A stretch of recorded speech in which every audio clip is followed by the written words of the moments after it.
Unjust dismissal of rape crisis worker for gender-critical views. In a damning verdict, a tribunal has ruled that a rape crisis worker was unfairly dismissed from her position at Edinburgh Rape Crisis Centre, ERCC, solely due to her gender-critical beliefs. The ruling has sent shockwaves through the support sector for survivors of abuse, casting a spotlight on the growing tensions surrounding gender ideology and its impact on service provision. Kafkaesque disciplinary process.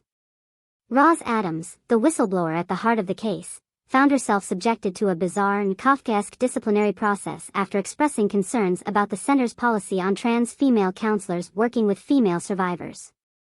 The tribunal's findings unearthed ample evidence that Adams' employers had unfairly targeted her because they perceived her as transphobic.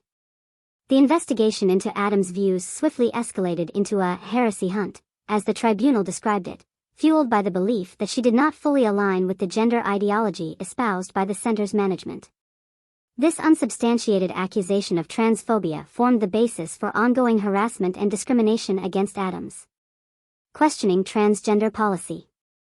At the root of the conflict lay Adams' questioning of the center's insistence that clients could not specify a preference for support from biological women. She had raised valid concerns about the potential impact of this policy on female survivors' sense of safety and comfort. In its ruling, the tribunal acknowledged that Adams' views were not driven by transphobia but rather a desire to ensure that the center's services were sensitive to the specific needs of female survivors. The center's chief executive, Mridul Wadhwa, a trans woman, had mistakenly conflated Adams' concerns with transphobia, leading to a gross mishandling of the disciplinary process. Unlawful discrimination and mishandling. The tribunal condemned ERCC's mishandling of Adams' grievance complaint and subsequent disciplinary case as an act of unlawful discrimination. The prejudice against Adams' views had tainted the entire process, violating her rights as an employee. Adams, now 52, has since found a new role at a rape crisis advisory service established by J.K. Rowling.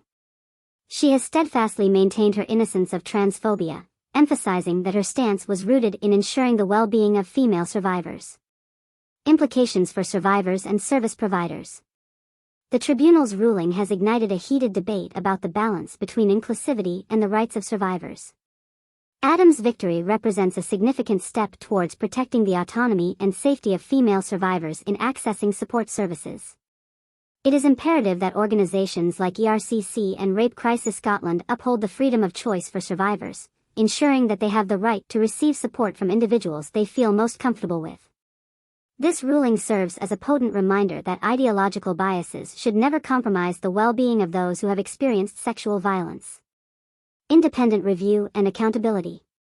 In the wake of the tribunal's findings, Rape Crisis Scotland has expressed concern over the shortcomings in service quality at ERCC and has commissioned an independent review of the center's practices. ERCC's board of directors has pledged to cooperate fully with the review and to enhance its services to meet the highest standards for survivor support.